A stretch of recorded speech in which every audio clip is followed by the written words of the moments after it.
যদি বাংলাদেশকে কল্পনা করেন আগামী দিনে সৎ যোগ্য দক্ষ লোকেরা চালান, তাহলে সবার আগে আপনাকে সৎ যোগ্য দক্ষ করে আপনাকে প্রমাণ দিতে হবে যে আগামী দিনের নেতৃত্ব সৎ হতে বাধ্য, এই জন্য যে আমরা সৎ হতে পেরেছি। দেখে ইনশাল্লাহ ইনশাল্লাহ পারবো আমরা। আল্লাহ আমাদের সৎ যোগ্য দক্ষ হিসাবে কবুল করুন। এরা গোহত্যা করা মহাপাপ বলেছে আর মানুষ হত্যা করেছে প্রকাশ্যে, এদের বিচার শুধু না, এদের নিষিদ্ধ করে গ্রেফতারের ব্যবস্থা করতে হবে। সম্মানিত ভাইয়েরা, এই উম্মাদ, এই পাশবিকতা বাংলাদেশে আগামী দিন আর চলতে দেওয়া হবে না। আসসালামু আলাইকুম ওয়া রাহমাতুল্লাহি ওয়া বারাকাতুহু। আলোচনা যদি কমাতে হয় তাহলে আমাদেরকে কাজ বাড়াতে হবে, এটা ছাড়া বিকল্পর কোনো পথ নেই। নাহলে আপনি আমাদেরকে যত বকাঝকা করেন, যত কথা বলেন, কথা আপনিও বলবেন, আমরাও কথা বলবো। 300 আসনে নির্বাচন করার এবং সেই বিজয়ের সাথে আপনার বিজয় নির্ভর করে। 300 আসনে বিজয় হয়েছে জামাত, প্রধানমন্ত্রী থেকে শুরু করে 300 এমপি জামাতের। কিন্তু আমার পরিবর্তন, আমার পরিশুদ্ধি, আমার আত্মগঠন, আমার মানোন্নয়ন, আমি নফসে আম্মারা লাওয়ামা থেকে বেঁচে নফসে মুতমাইন্নে যেতে পারলাম না, আপনার আমার ধ্বংস অনিবার্য। এইটা বলতে হবে যে আমার অন্তরটা খারাপ, আমার আত্মাটা পরিশুদ্ধ না। ভাই, আপনার এই সমস্ত কিছুতে আমার দরকার নেই। প্রধান উপদেষ্টা কি করতেছেন? জামাত ইসলামী বিপ্লব কবে করবে? 300 আসনে নির্বাচন করে বিজয়ী আমরা কবে হবে? এগুলো রাখেন ভাই। আমি নিজে নানানভাবে অসুস্থ, আমার অন্তরটা পরিচ্ছন্ন নয়, আমার কালিমা যুক্ত একটা অন্তর। আমি সালাত আজকে ফজর জামাতে আদায় করতে পারি নাই, আমার মনের মধ্যে কোনো অনুতপ্ত অনুশোচনা তৈরি হয় না। অথচ আল্লাহ তাআলা বলেন, মুসা আলাইহিস সালামকে জিজ্ঞেস করা হয়েছিল যে আপনার আল্লাহর সাথে কি কি কথা হয়েছে? বলছে আমি আল্লাহর সাথে কতগুলো কথার মধ্যে একটা কথা আমার গুরুত্বপূর্ণ। কি কথা? যে কথাটা হচ্ছে, আমি আল্লাহকে জিজ্ঞেস করেছিলাম আপনার বান্দা যখন আপনাকে ডাকে তখন আপনি কিভাবে জবাব দেন। আল্লাহ সুবহানাহু ওয়া তাআলা মুসা আলাইহিস সালামকে বললেন, কোন মুমিন, কোন ইমানদার, কোন তাকওয়াওয়ালা মানুষ, কোন বান্দা যখন আমাকে ডাকে, ইয়া ইবাদি, আমি তখন ওর জবাবে বললি, হে আমার বান্দা, বলো।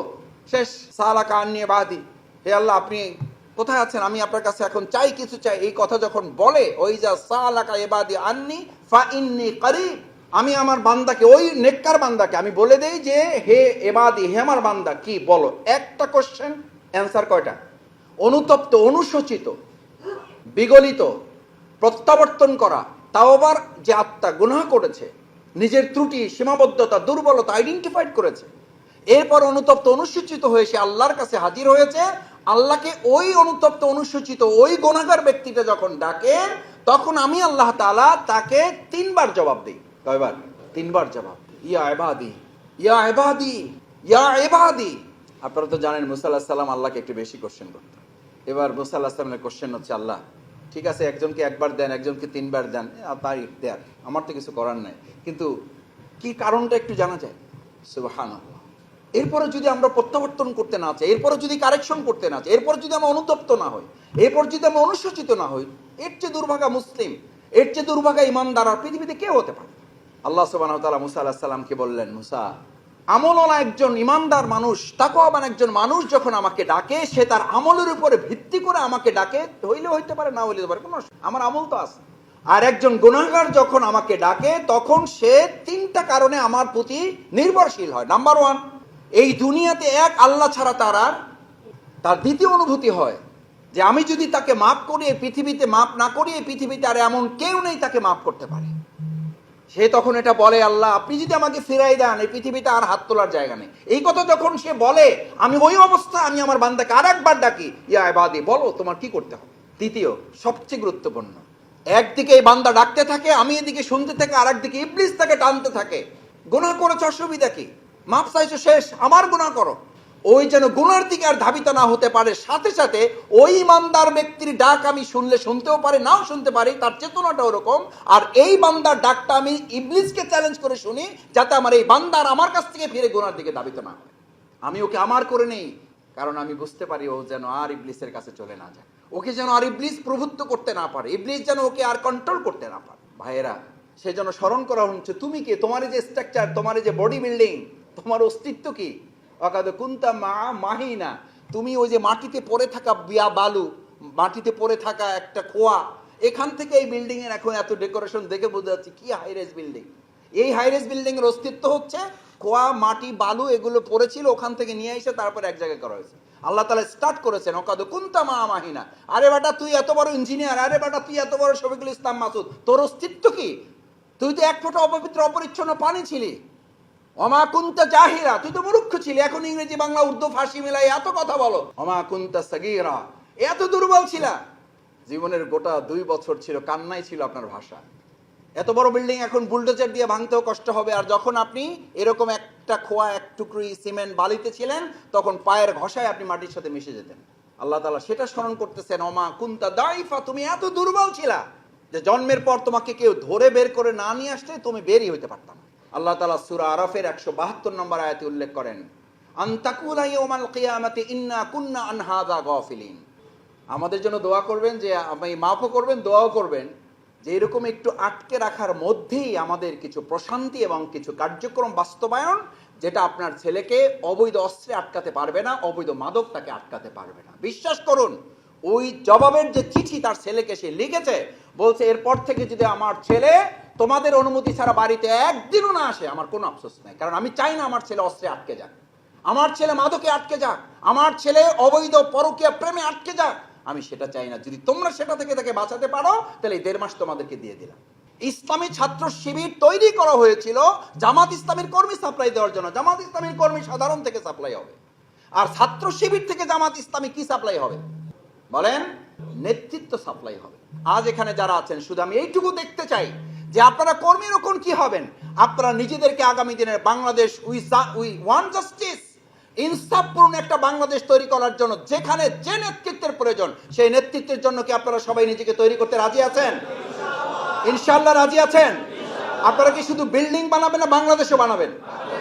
আগে বিল্ডিং, আগে বাংলাদেশ। সুতরাং বাংলাদেশ বিনির্মাণ না করে এরকম বিল্ডিং হলে রডের বদলে বাস। অনেকেই জিজ্ঞেস করেন, মাসুদ ভাই গুরুত্বপূর্ণ রাষ্ট্রীয় পরামর্শ আছে, আসেন, আসছেন, চা খাইছেন, হাজার হাজার পরামর্শ দিয়েছেন, ভালো কথা। তা আমি বলে বাস্তবায়ন কে করবে? আপনারা দায়িত্ব দিয়ে গেলাম, আপনারা দায়িত্ব দিয়ে গেলাম। আমি তখন বলি যে আপনি কি জামাত ইসলামীর? আমি জামাত ইসলামী। বলছেন আপনিও জামাত, আমিও জামাত। আমি বললাম তাহলে দায়িত্বটা আপনি নিচ্ছেন না কেন? আপনি যে পরামর্শ দিয়েছেন, আল্লাহর রাস্তায় মাপ চেয়ে নিচ্ছি, আপনাকে সম্মান রেখে বলছি, এর চেয়ে আরো গুরুত্বপূর্ণ পরামর্শ কমপক্ষে 200 আমার মোবাইলে আছে।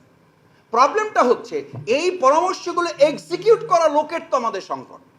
এখন আমাদের বলতে হবে, আমি পরামর্শ দেব, আমি বাস্তবায়নের জন্য আগে সবার আগে কাজ করব। নেতা হতে বলেছি এই জন্য, দায়িত্বশীল হতে বলেছি এই জন্য। এই যে একটু পরে সালাতুল জুমা আদায় করতে যাবেন, যিনি ইমাম হন তার দায়িত্ব কি? শুধু রুকু থেকে উঠতে সামি আল্লাহু লিমান হামিদা বলবেন, নাকি সবার আগে মাথাটাও তিনি উঠাবেন? আপনি কমেন্ট করবেন, আপনি সাজেশন দিবেন, আপনি পরামর্শ দিবেন। আপনি সর্বপ্রথম ওটা বাস্তবায়নের জন্য আপনাকে উদ্যোগ নিতে হবে, না হলে ওটা ফলপ্রসূ। চট্টগ্রামে আমাদের শহীদ সাইফুল, যাকে শহীদ করা হয়েছে, আমাদের সেই ভাইটা মানুষটা কি আমরা জানি না, কিন্তু সেই ভাইটা তো তার বিয়ের রাতের স্ট্যাটাস আপনারা দেখেছেন। এই সাফল্য, এই সুখ, এই আনন্দ তো আসল আনন্দ না। যদি শেষ বিচার আল্লাহ তাআলা আমাকে জান্নাতে দেয়, তাহলে সেই আনন্দটাই হবে আমার। সুবহানাল্লাহ। আল্লাহ তাআলা আসলে যাদেরকে শহীদ করেন তাদেরকে আগে থেকেই প্রস্তুত করেন। আমরা আগে বলতাম আল্লাহর আইন চাই, সৎলোকের শাসন চাই। আমি এখন তার সাথে বলি, আল্লাহর আইন চাই, সৎলোকের শাসন চাই, তার সাথে সৎ এবং যোগ্য নাগরিক চাই। কারণ সৎ যোগ্য নাগরিক তৈরি না হওয়া পর্যন্ত সৎ লোকের শাসন, আল্লাহর আইন সেখানে প্রতিষ্ঠিত হবে না, করবেন না। এটা কার বিধান? একটা পাপিষ্টের জন্য আর একটা পাপিষ্ঠ রেডি থাকে। একটা পাপিষ্ঠ জাতির জন্য পাপিষ্ঠ নেতৃত্ব আল্লাহ ঠিক করে রাখেন। আমি আপনাদেরকে একটা চ্যালেঞ্জ দিয়ে যাচ্ছি, দায়িত্ব দিয়ে যাচ্ছি। দায়িত্ব না নিলে এটা আপনার ঘাড়ে বসে থাকছে। যদি বাংলাদেশকে কল্পনা করেন আগামী দিনে সৎ যোগ্য দক্ষ লোকেরা চালান, তাহলে সবার আগে আপনাকে সৎ যোগ্য দক্ষ করে আপনাকে প্রমাণ দিতে হবে যে আগামী দিনের নেতৃত্ব সৎ হতে বাধ্য, এই জন্য যে আমরা সৎ হতে পেরেছি। দেখে ইনশাআল্লাহ, ইনশাআল্লাহ পারবো আমরা। আল্লাহ আমাদের সৎ যোগ্য দক্ষ হিসাবে কবুল করুন। এই প্রভুরা কত ন্যাক্কারজনক কাজ করছে। এই প্রভুরা যে দলের, যে মতের হোক না কেন, বাংলাদেশের 18 কোটি মানুষ মনে করে তাদের বিচারের আওতায় এনে তাদের নিষিদ্ধ শুধু নয়, বিচারের আওতায় তাদের নিয়ে আসা উচিত। এটা জনগণের দাবি। এখন এটা কোনো দলের দাবি নয়। আমাকে জিজ্ঞেস করে কেউ কেউ, মাসুদ ভাই আপনাদের দাবি? আমি বললাম আমি নাগরিক হিসেবে বলছি, এবং 18 কোটি মানুষ মনে করছে এরা গোহত্যা করা মহাপাপ বলেছে, আর মানুষ হত্যা করেছে প্রকাশ্যে। এদের বিচার শুধু না, এদের নিষিদ্ধ করে গ্রেফতারের ব্যবস্থা করতে হবে। আমাদের শহীদ সাইফুল ইসলাম, তার বাবাকে তার সন্তানের কফিন দেখতে দেওয়া হয় না। কেন দেখতে দেওয়া হয় নাই? এতটা নৃশংস, এতটা অমানবিক, এতটা পাশবিক, এতটা অ্যানিমালিটি তারা ডেভেলপ করেছে। যে ওটা তার বাবার পক্ষে, তার পরিবারের পক্ষে দেখা সম্ভব ছিল না, কারণ ওটা তার একদম চেহারা, এখান থেকে এটা রিলেটেড, তার চেহারাটা দেখার মতো। সম্মানিত ভাইয়েরা, এই উম্মাদ, এই পাশবিকতা বাংলাদেশে আগামী দিন আর চলতে দেওয়া হবে না। আসুন আমরা সেই জন্য আল্লাহ তাআলার কাছে প্রত্যাশা ব্যক্ত করে যারা এখানে এসছেন, আমরা প্রত্যেকে রিপোর্ট রাখবো। এই ক্যাটাগরিক্যাল কথাগুলো আমি বলতে চাই না, এগুলো আপনারা জানেন।